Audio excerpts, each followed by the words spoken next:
अब अर्को विषय, तिहारको लक्ष्मी पूजासँगै नेपाली साहित्यका महाकवि लक्ष्मी प्रसाद देवकोटाको जन्म शताब्दी मनाउने क्रम शुरू भएको छ। महाकवि देवकोटाको योगदानहरूको सम्झना गर्दै वर्षभरि नै विभिन्न साहित्यिक कार्यक्रम गर्ने तयारीमा नेपाली साहित्य जगत उत्साहित हुँदै जुटेको छ।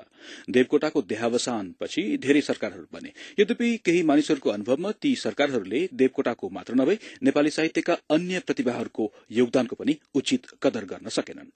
देवकोटाको जन्म शतवार्षिकीका अवसरमा हाम्रा काठमाडौँ संवाददाता सुरेन्द्र फुयालले तयार पारेको यो विशेष रिपोर्ट।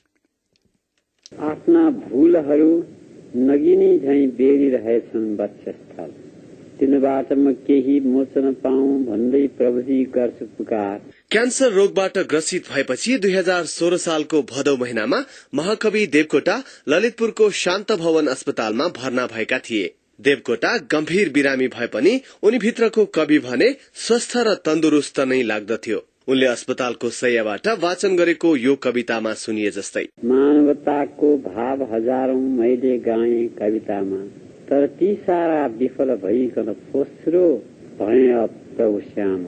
आफ्नो अन्तिम अवस्थामा अस्पताल शय्याबाट वाचन गरिएका यी हरफहरू रेकर्ड गरिएको क्यासेट बीबीसीलाई देवकोटाको परिवारले पहिलो पटक उपलब्ध गराएको हो। तिहारको लक्ष्मी पूजाको दिन राजधानीको धोबीधारामा आमा अमर राज्य लक्ष्मीको कोखबाट जन्मिएका देवकोटा धनधान्यकी देवी लक्ष्मीको प्रसाद होइन, बरु सरस्वतीको प्रसाद बन्न पुगे। 10 वर्षको कलिलो उमेरमा नै उनको परिपक्वताको र उनको प्रतिभाको प्रस्फुटन भइसकेको थियो। यसरी घनघोर दुःख सागर जान भाइ, नगरे घमण्ड कहिले मर्नु छ हामीलाई। देवकोटाका यी हरफहरू सुनेर उनका कवि समेत रहेका पिता तिलमाधवले लक्ष्मी प्रसादलाई सरस्वतीको अवतार मानेका थिए। देवकोटालाई नजिकबाट चिन्नेहरू भन्छन् देवकोटाको खुबी साँच्चै नै अतुलनीय थियो। महाकवि देवकोटाले त्यति बेला छायामा पर्न लागेको झ्याउरे छन्दलाई धेरै माया गरे। त्यसको पुष्टि झ्याउरे शैलीमा लेखिएको र धेरै पाठकहरूले रुचाएको मुना मदनको गाथामा प्रष्ट हुन्छ। देवकोटाको प्रतिभा बहुआयामिक थियो र उनको कलम कहिल्यै नरोकिएको बलियो प्रमाण स्वरूप उनका सुलोचना, शाकुन्तल जस्ता महाकाव्यहरू, अनेकौं निबन्ध तथा प्रबन्धहरू, उनीबाट सिर्जित नाटक र सयौं फुटकर कविताहरू रहेका छन्। देवकोटा एक अद्भुत स्रष्टा थिए। उनले एक दिनमा कुञ्जिनी खण्डकाव्य र 10 दिनमा सुलोचना महाकाव्य रचेका थिए। अंग्रेजी साहित्यको समेत गहिरो अध्ययन गरेका देवकोटाले अंग्रेजीमा पनि लेख्न भ्याएका थिए। समकालीन अंग्रेजी साहित्यको अध्ययनपछि देवकोटाले नेपाली साहित्यमा स्वच्छन्दतावादको प्रवेश गराएका थिए। अंग्रेजी प्रेम नै मान्न सकिन्छ। अन्तिम अवस्थामा शान्त भवन अस्पतालको शय्यामा पनि देवकोटा अमेरिकाबाट आएका एक ईसाई डाक्टरलाई कवितामा धन्यवाद दिँदै थिए। Medical angel and spiritual angel came to Nepal. You have got the light of Jesus before your eyes. I never saw a greater miracle than such a doctor. उनको प्रसिद्ध पागल कविता अंग्रेजीमा समेत लेखिएको छ।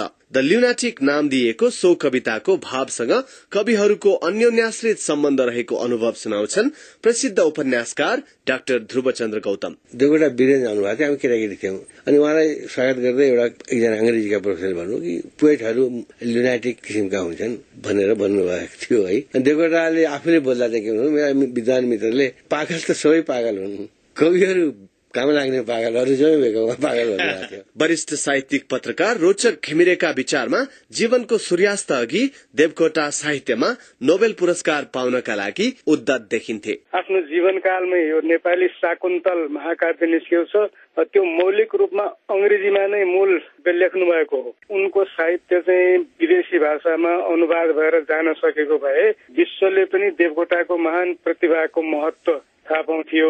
त्यसो हुन सकेन, तर देवकोटाका कृतिहरूलाई विश्वव्यापी बनाउन अझै पनि अबेर भइसकेको छैन। यो वर्षका कार्यक्रमबारे देवकोटाको शतवार्षिकी समारोह समितिका संयोजक रहेका साहित्यकार तथा राजनीतिज्ञ मोदनाथ प्रसृतले भने, उहाँको बारेमा लेखेका कृतिहरू प्रकाशन गर्ने, समालोचनाहरू प्रकाशन गर्ने र एउटा अलि राष्ट्रिय अन्तर्राष्ट्रिय स्तरको अलि कवि सम्मेलन गर्ने, त्यस्तो खालको एउटा वर्षभरिको कार्यक्रम हामी बनाएका छौं। शान्त भवन अस्पतालमा उपचारका क्रममा महाकविले आफूले प्रलय पीड़ा भोगिरहेको बयान गरेका छन्। उनले प्राण त्याग गर्न पोटासियम साइनाइड नाम गरेको विष समेत मागेको बताइन्छ। त्यति बेला देवकोटाले पत्नी मनदेवीसँग पोखेको वेदना पनि रेकर्ड गरिएको रहेछ। यस्तो मेरो पच्चित भएको छ कि यस्तो महापातकले तिमी जस्तो तपस्विनीको गन्धसम्म सुन्न पनि सक्छ कि सक्दैन जस्तो भइरहेछ।